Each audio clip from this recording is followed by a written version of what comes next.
ഒന്നും അറിഞ്ഞുകൂടാതെ കിടന്ന് ചിരിക്കുന്ന കണ്ടില്ലോ. ഇരിക്കുവാണോ? നമ്മൾ നിൽക്കുവല്ലേ. തെരിഞ്ഞ കോമഡിയാടാ, ചിരിച്ചന്നേ ഉള്ളൂ. ഇതാ ഇപ്പൊ നിന്റെ പ്രശ്നം എന്തുവാ? എടാ നാളെ പരീക്ഷയാടാ, വല്ലതൊക്കെ പഠിച്ചാ നീയൊക്കെ. ലാലേട്ടന്റെ പാട്ട് ഒരു കട്ടനും തീർക്കാത്ത പ്രശ്നമുണ്ടോ? ഞാൻ ഒരു കാര്യം ചെയ്യും, നാളത്തെ പരീക്ഷയ്ക്ക് പായയിൽ എഴുതി. ഇവ ഏതടാ ഇവൻ? കിട്ടിയല്ലേ? നമ്മളൊന്നും പഠിച്ചില്ലല്ലേ. ഇതൊക്കെ പറഞ്ഞിട്ട് അവസാനം നീയൊക്കെ ജയിക്കും, ഞാൻ മാത്രം നക്ഷത്രം കൊണ്ടിരിക്കും. എല്ലാവർക്കും അവനോട് കാര്യം, എനിക്ക് മാത്രം എന്റെ കാര്യം. ഈ തെണ്ടി +2 ഫുൾ A+ വാങ്ങിച്ചാനാ.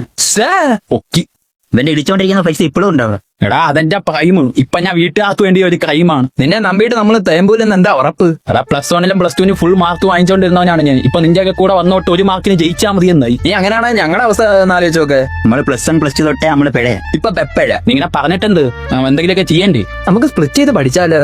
അതെങ്ങനെ? ഇവ ഒരെണ്ണം പടി, നീ ഒരെണ്ണം പടി, ഞാൻ ഒരെണ്ണം പഠിക്കാം. അത് കൊള്ളാല്ല. എടാ നിന്റെ കോമഡിക്ക് ചിരിക്കാത്തതിന് വിഷമം വല്ലതും ഉണ്ടാടാ? ഏയ് നാളെ നമ്മള് പൊളിച്ചിരിക്കും. അത്രേ ഉള്ളു. എന്തൊക്കെയായാലും പഠിച്ചേ വെക്കൂ, അത്രേ ഉള്ളൂ. ആ മെസ്സീജ കളി തുടങ്ങി, കാണാൻ വരുന്നതാണ്. ഓ കളിയുണ്ടല്ലേ, ഞാൻ വരാം. ഇപ്പൊ പഠിക്കണോ അല്ലേ? അമ്മമാർ ഓരോ ചാപ്റ്റർ വെച്ച് പഠിക്കുമല്ലോ, അമ്മമാരെ ഒന്ന് കോപ്പി അടിക്കുക, ജയിക്കുമല്ല. ഒരു മാങ്ങയും പഠിച്ചില്ലല്ലേ. അല്ലേ ഇവന്മാർ രണ്ടും പഠിച്ചിട്ടല്ലേ വന്നേ, ഇവന്മാരെ കോപ്പി അടിക്കുക. ഓ കളിയാണ് നിന്റെ ഇടയിൽ ഇന്നലെ ഒന്നും പഠിക്കാനും പറ്റിയില്ല. കുഴപ്പമില്ല, ഇവന്മാർ രണ്ടെണ്ണം ഓരോ ചാപ്റ്റർ ഒന്നും പഠിച്ചു വന്നേക്കില്ലേ, അവന്മാരെ നോക്കി എഴുതാം. ഈ പരീക്ഷ നമ്മള് പൊളിക്കണം. കൊടുകൈ ഇത്ര കളിയാ. നമ്മളായിരിക്കണം ടോപ്പർ. ക്വസ്റ്റ്യൻ പേപ്പർ കൈ കിട്ടാൻ കൊതിയാവുന്നേ അവിടെ.